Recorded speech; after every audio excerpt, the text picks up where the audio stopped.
Maybe you don't know. This time, this time, this time, this time, this time to build, this time to build, this time to build, this time to build, this time to build, this time to build, this time power, this time to build power, this time to build power, this time to build power.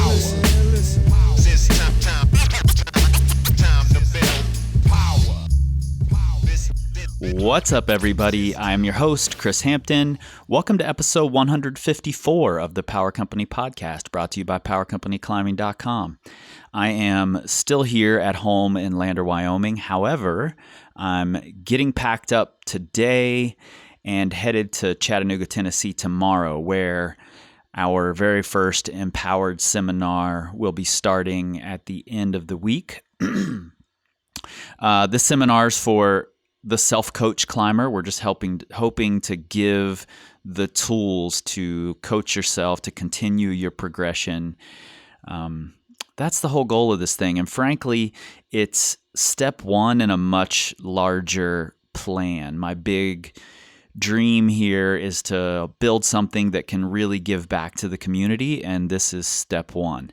I'm not going to give you any details on that right now. I have to keep that a little close to the vest for a while, but you will be hearing about it. It's also going to be the first time that the whole Power Company team is under one roof, which is really, really exciting, and I'm really looking forward to hanging out with everybody, not work-related, just hanging out because, and frankly, it's going to be a lot of work-related. That's how I do, but they're all my friends, and it's not going to be nice to see everybody.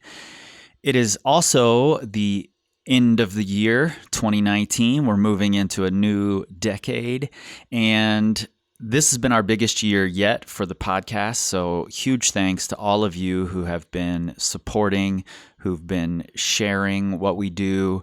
I appreciate it massively, and please continue doing it. I'm only going to keep going, so I appreciate that you are too. Before we get today's episode started, I want to mention that we have opened registration for our Red River Pump Prep program with Drew Mack.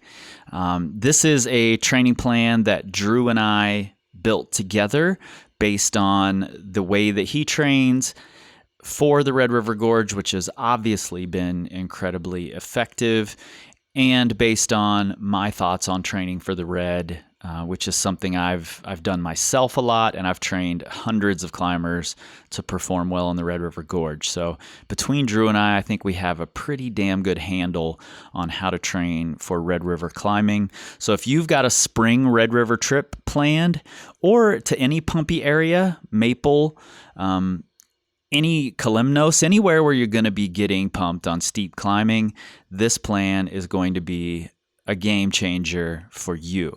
So check it out. You can find it at powercompanyclimbing.com/pump-prep, one word. Or you can check the links right there in your Pocket Supercomputer in the show notes. It'll take you directly there. The seats are limited, so make sure you get in there and get signed up. Okay, today's guest is Dr. Favia Dubyk, and Favia is a climber as well as a cancer survivor turned pathologist. I don't like the word cancer survivor here. She is a survivor. However, she's also thriving. I don't know if thriver is a word, but that's how I would describe Favia. And you'll notice that very, very quick into this episode that she's very excited, very happy, living life to its fullest, really. And she went from cancer survivor to pathologist so that she could give people the information she wanted when she was dealing with her diagnosis. And we'll get into that in the episode. I'm not going to go too far in it. What I will tell you is that her biceps are bigger than yours, and her passion for life is contagious. Let's get into it. Maybe you don't know. Fun time planned out, study time planned out, practice time planned out. No matter how busy or what exams I had to be at practice. It's not a choice to go to the gym or to train. Power. This time to build power. This time to build power. This time to build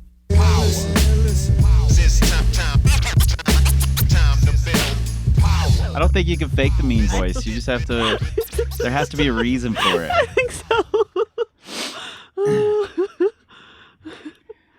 All right, so why don't we start? There's all sorts of directions I want to go with this, so it's really hard for me to be like, let's start here, because it's not really a linear thing as much. But you started climbing before any of the cancer diagnosis. Were you already in medical school when you started climbing? Technically, I was in grad school for nutrition, for a master's in nutrition. And I signed up for Columbia's climbing club day one. And I paid for the membership. I went and I didn't like it. And I didn't go all year until the very end to make my money, to get my money's worth out of it. And then out of those 7 times I went at the end, I just fell in love. So technically, I kind of started right before med school, but I really, really got into it when I moved to Cleveland, and at the Cleveland Rock Gym is where I really, really delved into the world of climbing. Before that, I didn't even know that there was like outdoor climbing. I had heard about people going outside, but I thought it was people who had put plastic holes like on trees and rocks. And I was like, I don't know. I don't know why you want to do that. I'd just rather do this in here. It seems way more fun. So it was in Cleveland that I discovered there's like rope climbing, drag climbing, outdoor climbing on rocks. And that was when I was in med school. That's really funny. What do you think it was that made you fall in love with it that 7th time or so that you went? That's a good question. I think at that 7th time, I kind of understood what climbing was about, that it wasn't just being powerful, or it wasn't just about being as strong as you can be. There was technique and movement. You kind of had to figure out how to move your body to progress on the route. Because when I started, I didn't understand that. I thought it was all like pull-ups and like just pull up here, pull up there. Were you already the most ripped, jacked human on the planet at that point? Or does that come later? Well, I was actually a little differently proportioned because I ran track all through high school and all through college. Gotcha. Yeah. So I actually weighed the same as I do now, but it was all in my legs. Right. So then, I mean, I had pretty good upper body strength, but not quite the same. Right. But then I definitely kind of thought climbing was just about, pulling up and grabbing the next hold. But as I started to watch people at the gym, I noticed they were using like feet and footwork. Yeah. And that's when I really was like, oh, this is fun. Oh, cool. Because now I'm pretty sure your biceps are bigger than my quads. So I've definitely bulked up a bit over the years. Have you lost the leg weight? Has that atrophied and gone away? Have I lost the weight? Yes, 100%. All gone. You don't have track legs anymore? I can't wear any of the pants that I used to wear back then. They're all a little baggy. I have moved all that weight. As I said, I weigh the same. I've now moved all that leg weight to my arms and my lats. Yeah. It actually got kind of easy to put on this weight because when you have chemo, you actually lose everything. So I started at like 90 or like 95 pounds, 98 pounds. And then when I got back to climbing, I didn't have arm or length strength. So I just put it all back, like 20 pounds back in my arms. Wow, back and arms get 20 pounds extra. My legs are still chemo size. Wow. I don't think I'd recommend that training program for most people, but it's definitely been effective. So you're in Cleveland. That's Correct. Where you went into medical school. Yes. And so you're in your early 20s at that point? Yeah, like 22, 23. 22, 23. And then around 24, is that when you were diagnosed? Yeah, I was diagnosed at 23. Okay. Tell me a little bit about how the diagnosis came about. So I was at the end of my second year of med school, which is around January or so, and I was studying for boards, and I thought I was just really stressed. I didn't feel well. I felt tired, but I was like, oh, well, I'm just taking boards. This is what a normal med student feels like. And I take boards, and actually, I just feel worse. The stress Right. isn't like the stress is gone, but I still feel sick. And I had just met my current husband. Yeah. So we had just started dating. So I was super happy. I was like, I'm done with my second year. I'm going on to my third year, which is where you do actual rounds in the hospital. You feel like a doctor and things like Right. that. Right. And I was well on my way to becoming a surgeon. I had this great guy, had these cats. Like, what more could I want in life? And then my health started really going downhill where I couldn't swallow foods anymore, like Yeah. liquids or solids.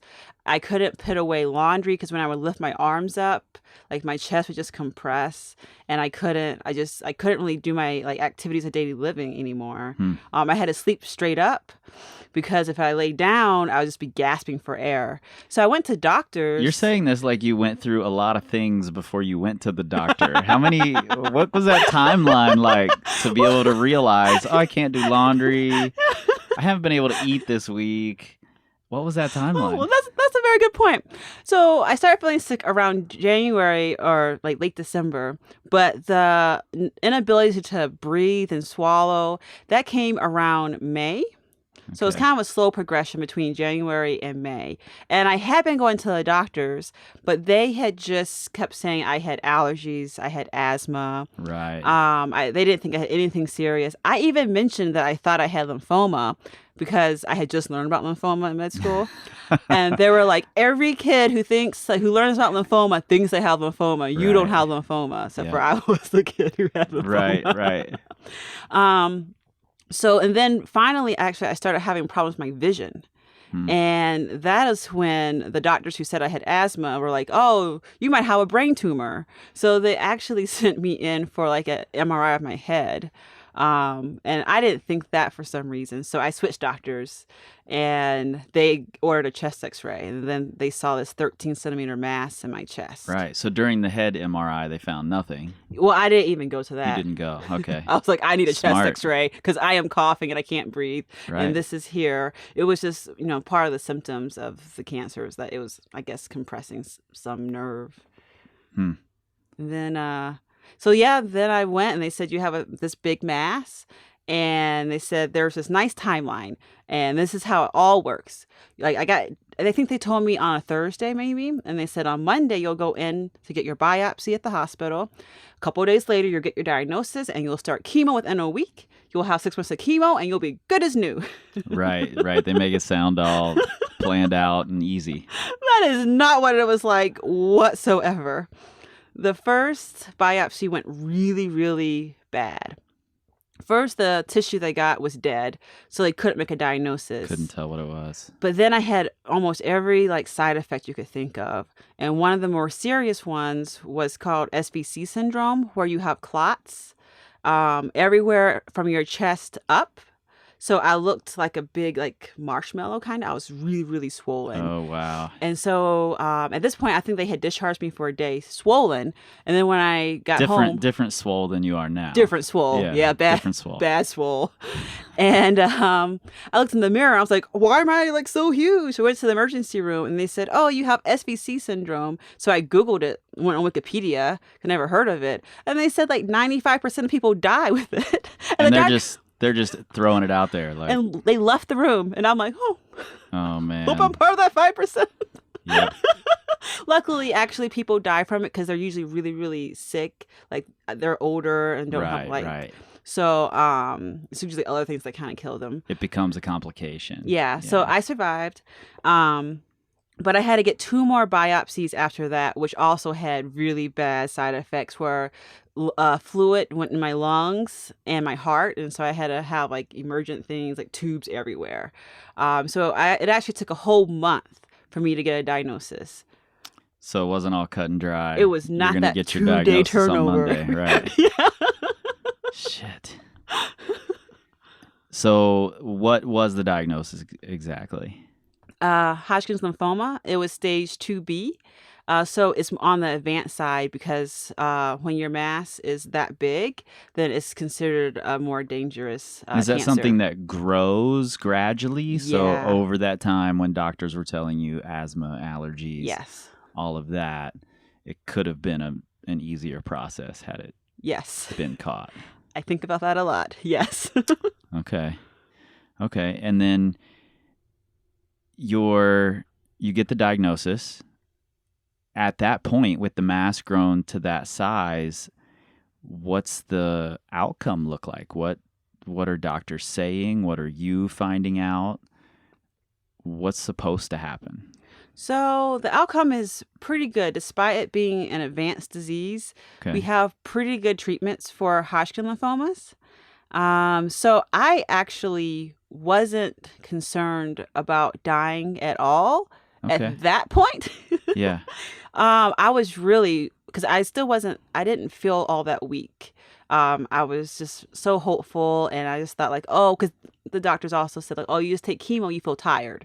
So I was not concerned about what the next part of my life was going to be like. I just thought like, oh, I'll just feel a little nauseous. I had kind of dropped out of med school, but I told my research PI that, oh yeah, I'll still be in school, like to come do my research. Right.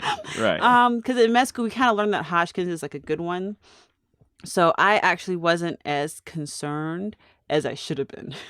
Okay. Why should you have been more concerned? Well, I should probably say I have a lot of memory loss. So chemo can affect your brain, and you can lose memories for a short term or forever. And so most of my memories are gone from that time. Okay. And during that time, I wasn't thinking clearly. So I guess there were many times where my husband and my mom both thought I wasn't going to make it, like Right. out of surgeries. Like, And he wasn't your husband yet? no, he was my boyfriend of a couple months. Okay. Yeah, so they were really concerned because of all the side effects from the surgeries and then nothing going right. And when I had chemo, I didn't take to it very well. So I was in and out of the hospital with pretty serious side effects that I couldn't really I didn't really understand what was happening. So Sure. I wasn't all that concerned for my life like they were, because they could actually see how sick I Sure, was. they could see the changes. Yeah. And you're just dealing with it and fighting with it and not paying attention to how it looks from the outside at all. Pretty much. And a lot of times when they were rushing me to, ORs and stuff, like, I didn't know what was happening. I was like, oh, I'm just going on a trip. Like, Mhm. it's another surgery. What's the big deal? Right. But like this is just what happens. my mom and Brian, they definitely they held the weight of the seriousness of what I was going through. And they've kind of had to explain it to me now, because most of it's just, for me, It's gone. it's gone. I mean, I don't even remember a lot of my second year of med school. I barely remember dating my husband. Wow. Yeah, it's all gone. Maybe that's good because we're all bumbling in the beginning. So maybe it's good for him that you don't remember those first few dates. Maybe. He's like, score. Now that I know her, I can be really cool. Yeah. So how long did it take for you to get through the chemo, get over? And I use the term over loosely because I don't know what it has looked like past then. When did you get a cancer-free diagnosis? Or have you? Well, there's no cancer-free diagnosis for me because I didn't do all the treatment they recommended. Okay. So I could have gotten so the best they could give is a 95% chance it's cleared. There's no 100% for this type of cancer because it's like in your blood, and so Gotcha. you never know if it's all gone. But if you do all the treatment, which is 6 months of chemotherapy with radiation, they could say that it's 95% certainty that it would be Okay. gone. But I declined the radiation, so that lowers my survival for 5 years to 75%. So it's not too bad. Like, it's only a 25%, 1 in 4 chance of death. I mean, that's better than what you were going through. Better. But with the radiation, they told me it was a 100% chance of heart failure in my mid-30s.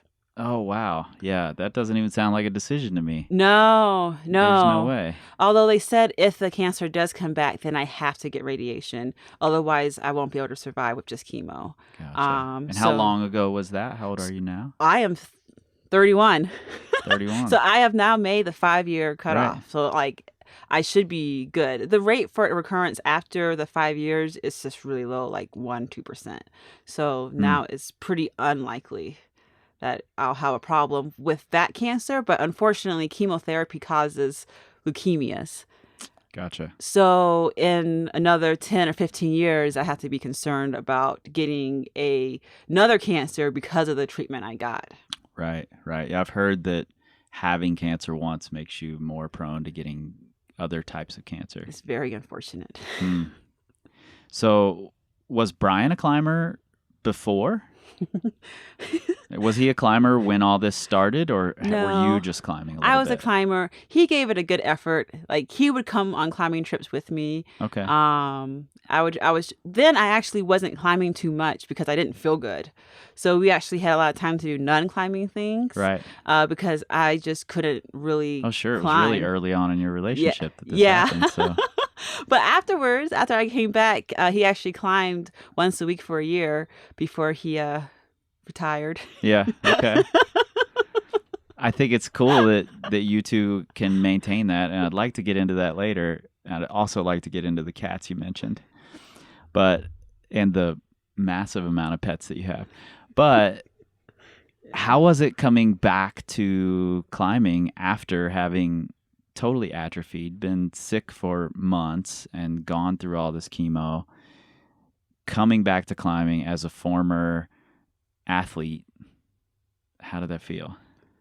Horrific. I mean, that doesn't even describe how horrible it was.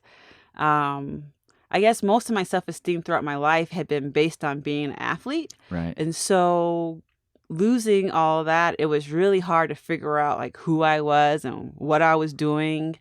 And it wasn't even like starting at square zero like a normal person. Like for the surgeries, they actually had cut my pec muscles. So I couldn't even, I mean, when I was sick, I wasn't feeding myself. I couldn't walk. 'Cause I Right. got my chemo on my leg. So like I only had one working limb, and like you can't get very far with just like one left leg. Yep. So it was really hard coming back because I remember my first day coming back. It was probably about 6-7 months after I finished chemo. I tried to go do a V0 like I had normally done, like warm up, and I couldn't lift my arms. I was like, oh crap, like Right. I can't do this. So I started traversing, and I traversed for like 10 or 15 minutes, not on, but like I was like at the gym for 10 to 15 minutes, and then Right. I was exhausted. Yep. And I had to go, and the worker's like, you're gone already? And I was like, yeah, like that's all I can do. So for a while, I just went there for like a little bit of time and did my traverses. Then I think after a couple of months, I was able to lift my arms again. And I remember like the first climb that was vertical. I was so excited to Yeah. get to the top again. So it was pretty devastating, kind of just not being able to do like anything, like open the fridge. Like I celebrated opening the fridge door. Like that was pretty much the state I was in during like almost a year. Yeah, it's interesting. We, as athletes, we put so much of our identity into being able to not necessarily perform, but to be strong, to be fit. And when you've been used to being able to do something and then you come back to it and can't do it at all, it's such a huge part of your identity that's crushed, and there's Yeah. a lot of ego that goes along with that. How did you maintain coming back into the gym over and over when you knew, okay, that first day I was there for 15 minutes, maybe I'll be there for 25 minutes this next time. But people are watching, and everyone wants to say, I don't care what people think, but it's really hard to do that in reality, to go into a room of people and do something that people are watching you. So how do you go in there and do that? Were there any mental tricks, any things you told yourself?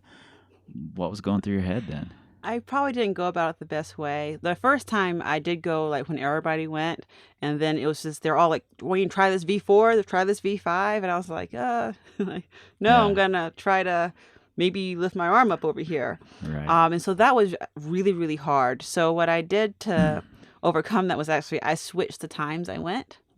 Unfortunately, because that was pretty much the only way I could mentally deal with it. Because as much as people said they didn't care about like how I climbed, but they would, make comments like, "Oh, you want to try that?" When like Hmm. clearly, like I can't use my arms, I can't do that. So I switched the times I went, and because I wasn't in med school yet, I was still recovering, and I made new friends who hadn't seen me climb before. And so they just saw me as this girl who like can barely get up the wall. And so that was pretty much how I coped with it. I felt really bad because I really wanted to, climb with all my friends and see my friends. Hmm. But mentally, for me to recover, I just had to take a step back and just say, sorry, I can't come at that time. I'm coming at noon. And then eventually, once I was able to, get a little bit of confidence back, I shifted my time back to climb with my friends. But that's pretty much. I think that's a really smart way to approach it. You have to kind of find this place where you can be comfortable, and then just gradually, slowly push out of that place. There's maybe a push toward you just have to jump into the deep end, and I don't think that's the best way to do things most of the time. Sometimes it's a little nicer to wade in, and as long as you're constantly making your way toward the deep end, then I think you're doing it the right way. Yeah, I agree because I tried to jump in and that was really hard for my soul. Yeah, So totally. I just, had to take baby steps. Yeah, so you're getting back to climbing. Somewhere between then and now, you've gotten jacked.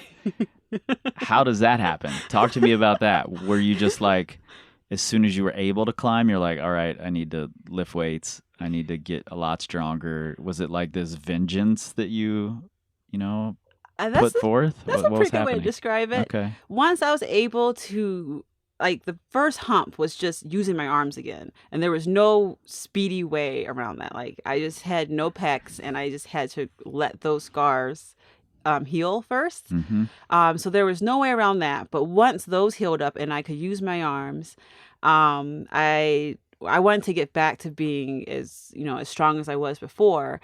And I knew the best way was to get to like a strict training plan. So I didn't really climb for fun too much in the gym. I read some training book, like a rock training manual about how to like set, schedules for training. And I just started just being very strict. And like, this is what I'm doing. I'm doing my shoulder stretches, a little bit of pull-ups or 4x4s. But so I just did that for like a year. You just went in and punched the clock. Yes. Yeah. And I think that's huge. I mean, just being consistent is massive. But just being consistent doesn't cause someone to be built the way you are. There's other things going on there. I'm positive of it. So when you were in medical school before, you weren't going to be a cancer doctor? No. You were going to be a surgeon, you Correct. said? Yeah, sports medicine surgery. Okay. Yeah. And I assume that your experience with cancer is what switched you over to wanting to be a cancer doctor? It's twofold. One, yes, like when I was waiting in the hospital for the pathologist diagnosis for that whole month, and like during that month, I couldn't get treatment, which meant that I was just dying like in the hospital every day. That was what made me think like pathology is really an important part of medicine because your clinician doctor can diagnose you and your surgeon can take it out. But if they don't know what it is, right, or the clinician can tell you, oh, you have this mass, but they can't tell you exactly what it is. Mm-hmm. So the pathologist is the one who tells you have like lymphoma, you have, like some solid cancer, and that's how you get your treatment. So I really wanted to help people move on from like you have cancer to like you have this exact type of cancer, so now you can get treatment for it. Mm-hmm. And then on the other hand, I also kind of wanted to do pathology because my health isn't that great. and it has more regular hours in residency. We still work, 80 to 100 hours a week sometimes, but I don't usually have to, be awake for 36, 48 hours straight, which is nice. Yeah, that's nice. Did you say 80 to 100 hours a week? Yeah, and, sometimes I work 80 to 100 hours a and week. it's nice to not have to be awake 48 hours in a row? Yes. Yeah, you just said that like it was nothing. I almost just let it slide too. And then I'm like, wait a minute. None of those things are normal. Yeah. Residency, no matter what field you pick, is difficult. Yeah. There's no easy residency, but pathology is very mentally taxing. But the hours you put in are slightly less than your surgeon or even some of your like internal medicine doctors. Mm-hmm. So going through 80 to 100 hours a week or whatever it is, Brian is still there. Yes. Brian's still like, when did he become husband? How did this happen? Well, he proposed about a month after I finished chemo. I think he wanted to make sure I could remember it. And then, so this is a year and a half or so? This is a year and a couple of months after we met. Okay. Which is like a year after the whole thing. Yeah. And then we got married about 6 months later. Partly because, I wasn't in med school. We wanted to try to make sure I want a grand wedding. I've been dreaming about a wedding my whole life. So I wanted to be able to plan it. And then there was also insurance reasons. Sure.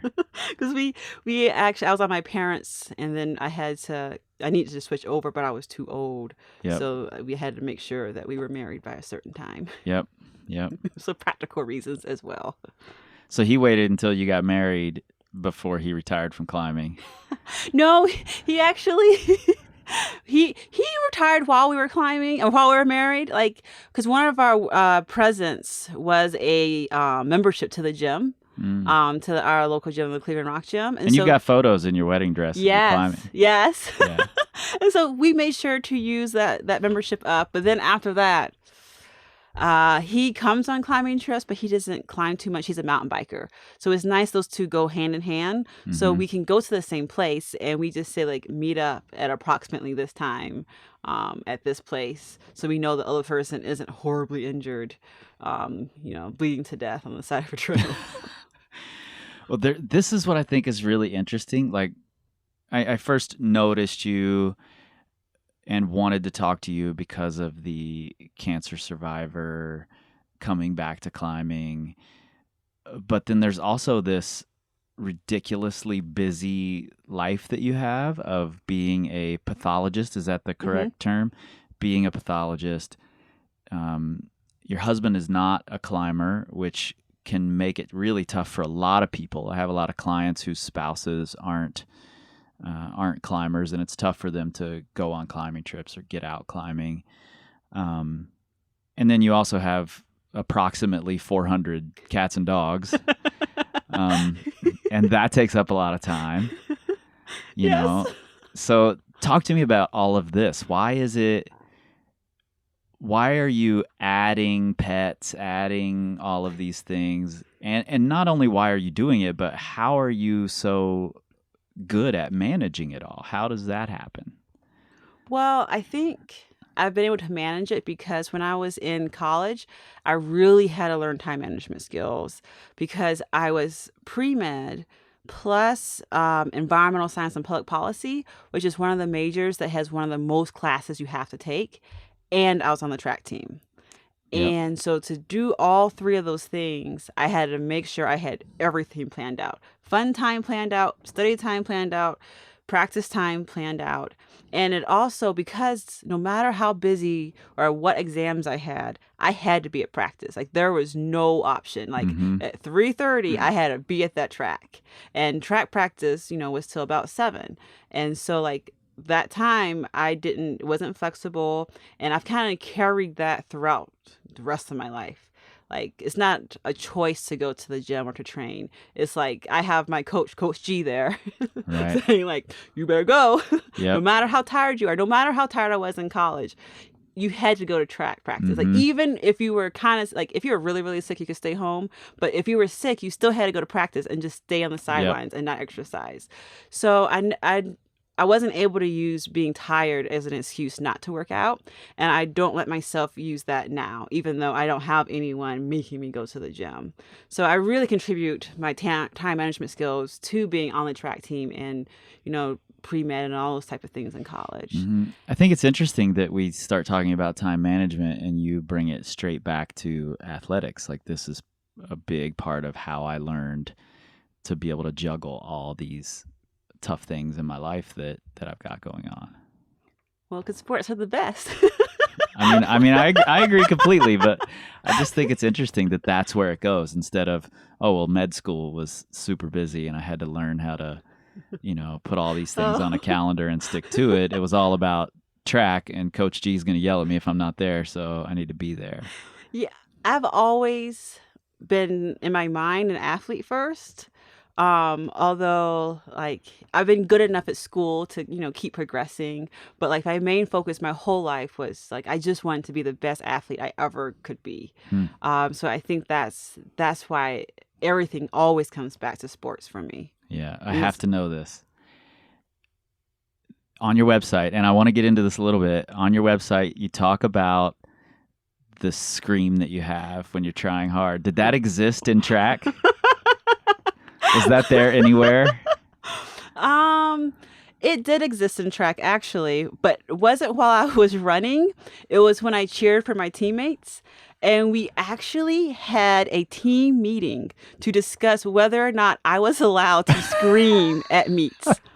And people had to go around and say, like, yes, Favia, you can scream for me.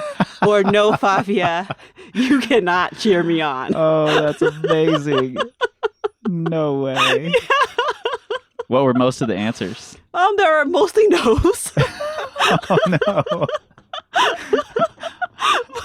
I was distracting, most people said, but there were a few people who said that they knew I was there for them. They could really, hear me in the crowd. So yeah, that scream has been there for a while. Wow, that's really interesting. The first time I heard it was in one of the Ninja Warrior videos. And I actually didn't even catch it. I was watching one of your runs, and I didn't even catch it. And one of the announcers brought it up. And then I started listening, and then I looked on your blog and read a little about it. It comes back to that. How do you go into the gym thinking that everyone's watching you? This is a thing that obviously your teammates and your coach had a meeting about. So it's something that some people are going to, it's a different thing. Yes. People are going to pay attention to it. But it's something that you've found some strength in and that you are able to use as a tool and still do. Are there times when it's like crowded bouldering spot and you're like, I don't want to do it? Or do you just let it happen? Does it just happen and you have no control over it? Oh, it just happens. Okay. In that sense, it just happens.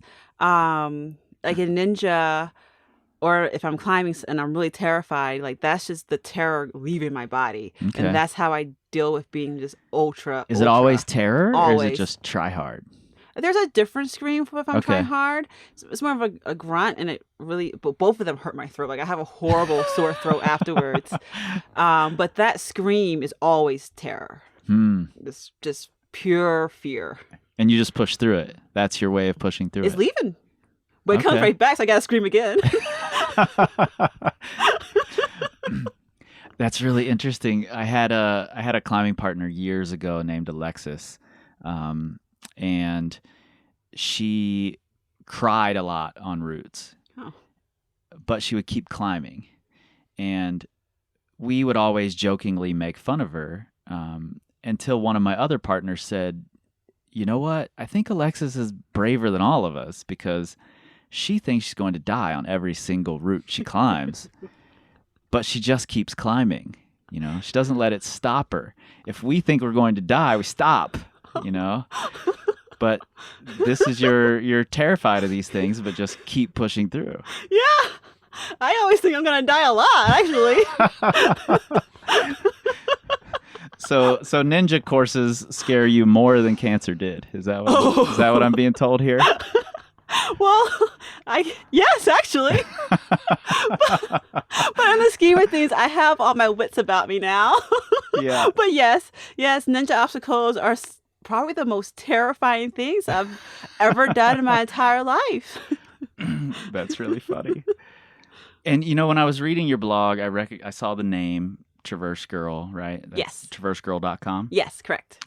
And at first I thought, oh, maybe she's just afraid of climbing higher things. And I saw that you talked about, doing some easy high balls every time that you're out just to deal with it. But then there's also the fact of if your husband's not a climber and you want to go out climbing solo, it's a little more responsible, frankly, to not be doing tall, hard boulders, and finding those traverses. Did that play into it, that you were going out solo quite a bit once your husband wasn't a climber? That definitely was part of it. I have wonderful climbing partners, but sometimes, our schedules don't line up. Sure, so you're working 80 to 100 hours a week and you're awake for 48 hours. So a lot of times it's just like me and Hans, my dog, and he's not the best spotter. So I have to make sure that, I can walk out of there because I love climbing and I want to make sure that I can keep climbing. And I don't think one climb is worth not ever climbing again. Mm-hmm. So that was kind of why. And then I also have my connective tissue, they don't hold my joints in very well. So every impact, I can dislocate. Gotcha. And so if I'm by myself and I fall down, it might not be like a big fall for a normal person, but for me, I may not be able to walk out of there. And then I don't have cell service, and it was way safer for me to stick to low balls and traverses. Right. And was that a result of the chemo, the joints, or is it something else? That's where my bad genetics come into play. Okay. I've had that. So the good genetics are all in the biceps. Yeah. And then, gotcha. I've had that since I was about 13 years old. I was walking to my science class and I just collapsed in the hallway because my hip dislocated. And I've been struggling with that ever since. Wow. My wife just pulled up in this loud truck and she's going to walk in the door. So let's take a little short, quick break. And then I want to get back to a question I asked you earlier and see where it goes. Okay. Hey, everybody. Chris here. I'll try to keep this short and sweet. Since this thing became officially official, I've basically been obsessed. I've got dozens of episodes waiting to go out, and I'm constantly recording new conversations. I want to continue putting this level of energy into it, and you all can help. We've created a page at patreon.com/powercompanypodcast where you can help support what we're building.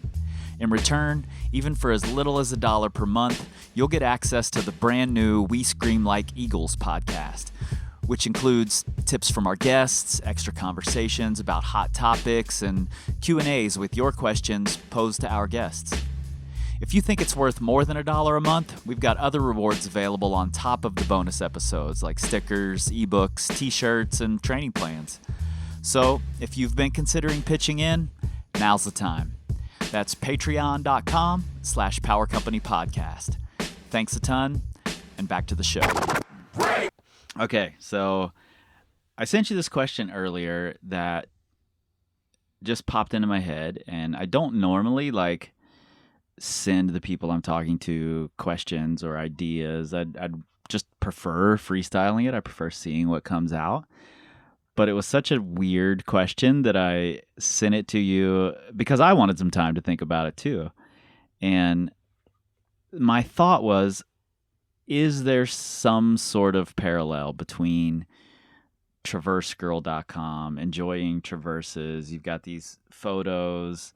The ones that caught my attention first on your Instagram were of Martini Left and of Beer Can Traverse. So you like these close to the ground relatively safe but try really hard traverses. And is there a parallel between those and your experience with cancer?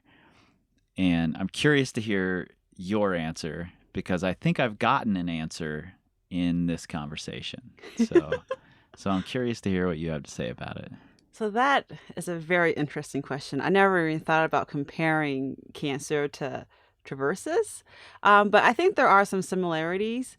I think, and I might be wrong, but I think a lot of people aren't drawn toward traverses because they're kind of more often slow moving and not as exciting, and you don't get like great views. But for cancer is slow moving, is not as well. I mean, I guess it can be exciting if you're like almost near death and you're brought back, but generally the whole thing isn't all that exciting. It's just a lot of slow moving forward towards your goal. And so I think that's kind of how they relate. And it's kind of funny because, like, you just kind of like when you're traversing, you're moving like left to right and moving kind of not big movements a lot. These are my traverses. Yep. And so when you're doing the cancer recovery, there's no big movements. You are taking it day by day. Well, honestly, I was taking it minute by minute. Every minute was so difficult to live. I even asked my husband once, I was like, will you kill me? Because like, I don't want to keep going. Like this minute is too hard. Wow. And he was like, well, it's just a minute. Like, let's back up a second.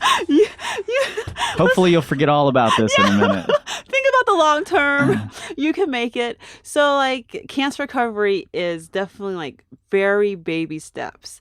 And I feel like in traversing a lot of times is taking a lot of baby steps. But before you know it, you're at the end of the problem. And before you know it, cancer is in like your past, you're done with treatment. And recovery is forever. Like, I wouldn't say that you're ever done recovering from this big traumatic thing, whereas traverses do end. So there's a little difference there. But I mean, there's a point where like you can go back to living your normal life. Right. Yeah. Super interesting. And something you said earlier was that you weren't necessarily scared of cancer.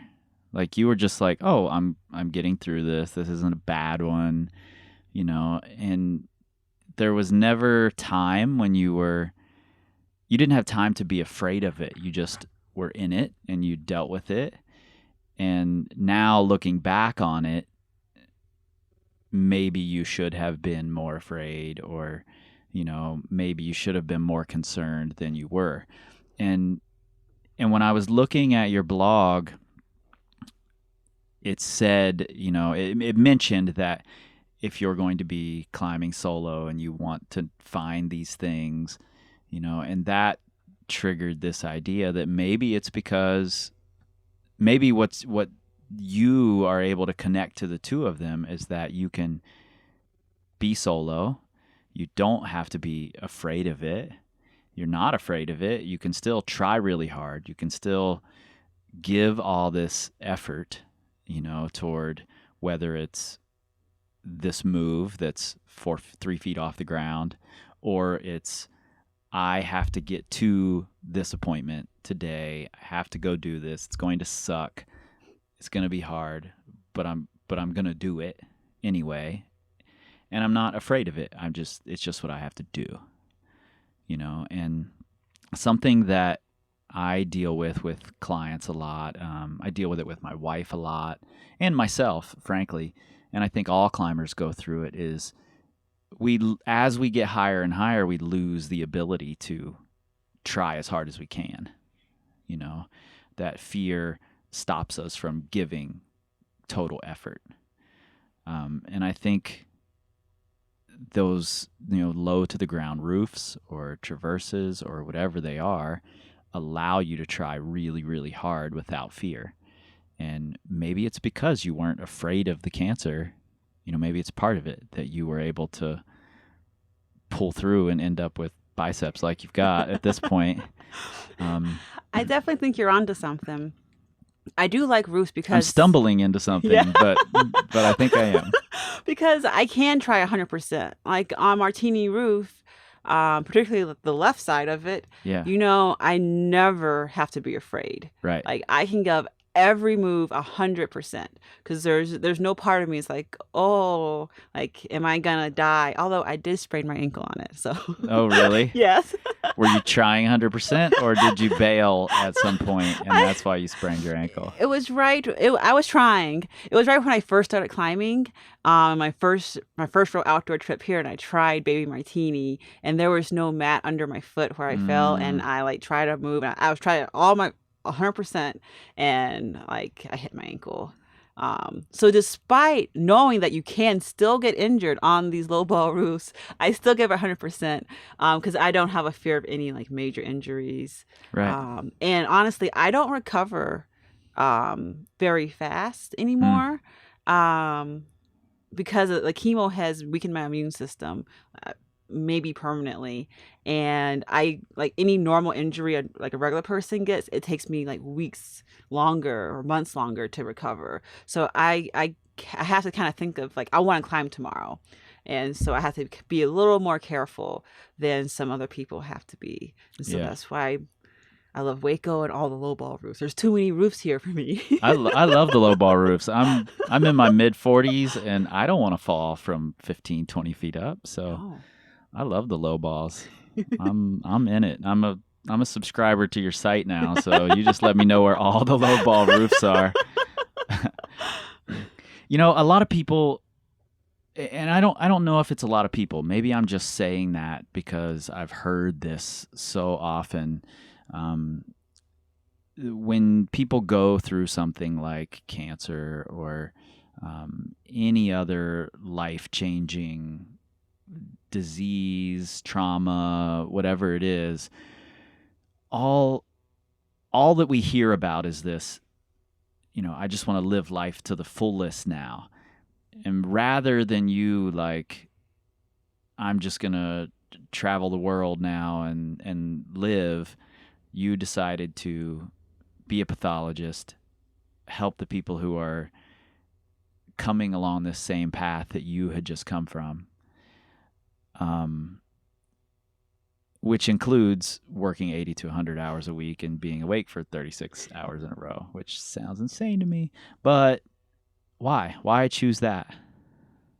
Well, why not? I've always wanted to be a doctor my entire life. I want to be a vet, and then I wanted to be a doctor. And This explains the dogs and cats a little yeah, more. yeah. Okay. But why be a pathologist? Because I feel like I have an inside look on how important an accurate diagnosis is and Mm. timely. And I understand what it's like to be a patient. I understand what it's like to get a bone marrow. So like in my dream practice job is that I get to see patients in the hospital who are waiting their diagnosis, and I get to be there and give it to them. Because most pathologists don't actually relay the results. We just send it to the primary care and they tell them. Mm. But since as someone who has been now on both sides, I just really I know what it's like to be sick, and I know how scary it is for people, and I want to make their whole life a little less scary, a little bit Mm. better. And if me being a little bit faster because I know like one day makes a big difference, or just being a little more accurate because I know that the wrong chemo, like doctors know that giving the wrong chemo is wrong, but you don't really understand until you've had chemo. Right, right. So I think this whole thing just will make me a better doctor, and I want to just make sure that I can help as many people as I possibly can. Wow, that's incredible. And you may not be able to answer this right off the top of your head. If you can't, that's fine. I'd love to get a list of resources from you. Is there a place that people can go to learn more about if they're having some sort of complications, what that might mean without freaking people out? And what can people expect from a diagnosis like this? Do you know if there are resources for athletes who've, dealt with this sort of thing? Well, I wouldn't say there's very good medical resources. Like if you get a diagnosis, it's really hard to know like what's legit and what's not all that backed by science. If you're not in the medical field, Hmm. but there are definitely various support groups out there for like, and there's a lot of support groups for like each cancer, and then like if Really? you're male or female if that cancer, like there's a lot of different groups out there that can definitely kind of guide you in the right direction. And if you are given a diagnosis, there's often conferences that have Hmm. doctors there and patients are allowed to go. And so you can, I mean, if you're lucky, it's in your area, you can go. I was lucky actually that there was a lymphoma conference right when I was diagnosed. Really? And my mom went, and that's actually how we found my oncologist Hmm. because she went to that conference. So there are resources, but if you're the person who's diagnosed, it may be hard for you to actually find those. But to have a good support system, to have someone try to like Google or search Yeah. for support groups with your cancer, that's probably the best way. Or It's a if you, really smart way to get more information too, yes. instead of just looking randomly on the internet, because it's really easy to just scare yourself if you're looking on the I mean, I internet. told you how I Googled Yeah. that one thing and it Yeah. said most people die. And I was like, I'm going to die in the ED. And the doctor just left. Or also, if I have a lot of friends who just send me a message like my aunt got diagnosed, my friend's husband got diagnosed. Would you mind, looking at their results? And I'll always take time out of my day to help them, understand what their pathology report says and what the chemo is going to be and what the side effects are going to be. So just reach out to any, friend of a friend, because they may be able to explain the results better than just trying to Google them. Great. I think that's really, really great information for people out there who are dealing with it themselves, or, like you said, are part of a support team for someone else who's dealing with it. And I appreciate you coming in, sitting down. I know you guys have a short time here in Waco, so I'm glad you let me take up a little bit of it. Before we go, though, I have to know about the dogs and cats. There's like 100 of them. He had the cats already. That's what you said? Yes. So my husband had 3 cats when I met him. Okay. I had 1. I'm a cat person, too, so I'm not judging. Don't get me wrong. I'm just curious. Yeah, I had 1 cat who unfortunately died of brain cancer when I was on chemo. Like, Oh, isn't that no way. horrible? No way. So we adopted 2 cats together, and so we got up to 5. And then when we moved to New Mexico, we adopted Hans, who's a Rotterdam, a Rottweiler Doberman mix. And now we have a foster dog named Chewy, and he's a Dutch Shepherd Lab. We've Okay. had him for like 7-8 months. So 2 dogs, 5 cats? Exactly. Okay, it's slightly less than 100. But the photos are amazing of the whole fur family Yes. sitting around you guys. Was it like a Christmas card or something? Is that what I saw? Yeah, pretty Christmas much. photo? Every 2 years, we try to get the whole family together to take a Christmas picture. It's pretty tough. The cats don't want to cooperate. Cats don't cooperate. That's No. why I like them, actually. And since we have 5, it's hard to Yeah. hold them all. But No doubt. A couple of them looked a little grumpy in the photo I saw. I'm going to be Yeah. completely honest. You should have seen the ones I didn't post because it's like cats flying in the air. All right. So what's on your agenda this weekend? What are you guys climbing on? So today we went to North Mountain for a couple hours, and tomorrow we're gonna go to East and try our usuals. Hobbit with a boner. Hobbit with a say that? boner. You can say that. Okay. Yeah. The names are unfortunate here, but that's a real thing. And 1010, and then we're gonna, for the first time, we've never tried Sunshine. Mhm. So I saw a picture of it, Yeah. and I was like, oh, that looks a little traversy. It's very traversy, really cool, slopey V11 on East. Yeah. I'm a little worried about the top out part, but Yep. I hear that's not too bad. So I'm looking forward to giving that a whirl tomorrow. Awesome. I'm looking forward to hearing how it goes. And hopefully you get back to Beer Cane Traverse sometime soon. Oh, yes. Oh, definitely in April. Coming back in April, and I'm going to be on it. Cool. I tried to get on it, actually. I was thinking of you.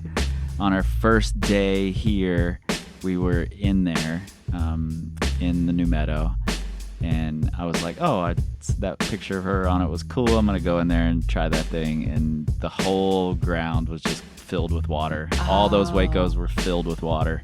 Yeah. So at any moment, if I would have fallen off, I'd have just gone swimming. So that is a problem. Sometimes it's very weather dependent. Yep. And in the summer, if it rains, those puddles are just filled with mosquitoes. Oh yeah, I didn't even think about how that. So like it's really like you can't really try it as many times as you want. And the crux is at the very end. Yeah. When you're tired. Yep. All right. Cool. Well, thank you so much for coming and sitting down, and I appreciate it a ton. You're an absolute badass and inspiring so many people. So thank you. And I'm gonna put links to that Ninja Warrior video with the scream in the podcast. So cool. Thanks, Favia. Oh, thank you. You know, being inspired by someone's struggle is a tricky thing. That's one of the things I've learned and tried to understand throughout making this podcast and getting to talk to so many people that I'm inspired by, that you're inspired by. And some of those people don't necessarily want to be an inspiration. They just want to be a normal person and live their life. And I think that's fine. And they don't have to do anything that they feel is extraordinary for us to be inspired by them. I think that's fine. I'm very happy, however, that Dr. Favia Dubyk is okay with telling her story, with being an inspiration, with inspiring people. And to be honest, I'm not even sure she quite understands how many people or how much her story can inspire people. If you look online, the predominant story is not the super inspiring one. And again, I think that's okay. Favia is a climber and she tries really hard. And that to me is just as inspiring as being a cancer survivor, a thriver post-cancer. I think most of all, I'm just inspired by the fact that Favia goes out there, does her own thing. It doesn't really matter to her what the masses, the general public says she should be doing. She just does what she wants to do, and that's really exciting. Favia, thank you for sitting down with me in StarCraft, the power company spaceship, while you're in Waco last year. I hugely appreciate it. I hope I run into you again and that we get to sit down again, because I don't feel like we've even scratched the surface on all of the cool things that you do. So let's do it again sometime. The rest of you out there can find links to Favia's Instagram as well as her blog and to that Ninja Warrior video with the screams, of course. You can also find links directly to that Red River Pump Prep program with Drew Mack. Check that out if you've got a trip coming to anywhere that happens to be pumpy climbing. This will be your best course of preparation, I promise. Thanks so much for all of your support this year. There's probably going to be one more episode before the end of the year. That's my thought. Probably a board meeting. I haven't given you one of those in a while, so be on the lookout for that. Otherwise, I'm taking a break for the end of the year. In the meantime, you know where to find us, powercompanyclimbing.com, at Power Company Climbing on the Facebook, the Instagram, and the Pinterest. And on the Twitter machine, look for us. We're not there because we don't tweet. We scream like eagles. This time, this time, this time, this time, this time, this time, this time, this time, this time, this time, this time,